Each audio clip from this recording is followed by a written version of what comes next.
బట్వారా 1947 trailer విడుదలైంది. ఇది చూశాక సినిమా ఎలా ఉండబోతుందో క్లారిటీ వచ్చింది. స్వాతంత్ర్యం సమయంలో దేశ విభజన, మత కల్లోలాల్ని రాజ్ కుమార్ సంతోషి ఎలా చూపించబోతున్నారు? ఆగస్టు 14న రిలీజ్ కాబోయే ఈ సినిమాతో ఎలాంటి వివాదాలకి తెరలేవబోతోంది? ఈ భారీ పీరియాడిక్ డ్రామా బాక్సాఫీస్ దగ్గర ఎలాంటి వండర్స్ క్రియేట్ చేయబోతోంది? సన్నీ డియోల్ ప్రధాన పాత్రలో నటిస్తోన్న బట్వారా 1947 చిత్రంలో ప్రీతి జింటా, షబానా ఆజ్మీ, కరణ్ డియోల్ ముఖ్యమైన పాత్రలు పోషిస్తున్నారు. నాటి మతపరమైన ఘర్షణలు, స్వాతంత్ర్యం వచ్చినప్పటి వాతావరణాన్ని ఈ సినిమాలో అద్భుతంగా చూపిస్తున్నారు. దీనికోసం వేసిన సెట్స్, ఆర్ట్ డైరెక్టర్ల పనితనం ట్రైలర్ చూస్తుంటేనే ప్రేక్షకులను అమితంగా ఆకట్టుకుంటున్నాయి. ఆనాటి రోజులను కళ్లకు కట్టినట్టు చూపించేందుకు చిత్ర యూనిట్ భారీగానే కష్టపడినట్టు విజువల్స్ బట్టి మనకు స్పష్టంగా అర్థమవుతోంది.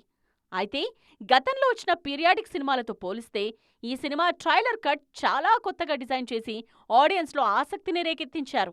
అసలు కథ ఏంటనేది పైకి చెబుతూనే అందులోని అసలైన కీలక పాయింట్ను మాత్రం ఎక్కడా రివీల్ చేయకుండా చాలా జాగ్రత్త పడ్డారు.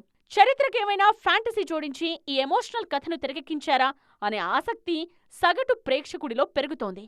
మేకింగ్ పరంగా ఎలాంటి వంకలు లేకపోయినా ఎంచుకున్న పాయింట్ను పర్ఫెక్ట్గా ప్రజెంట్ చేస్తేనే థియేటర్స్లో ఈ సినిమాకు జనం బ్రహ్మరథం పట్టేది. లేదంటే లేనిపోని వివాదాలు తప్పవు.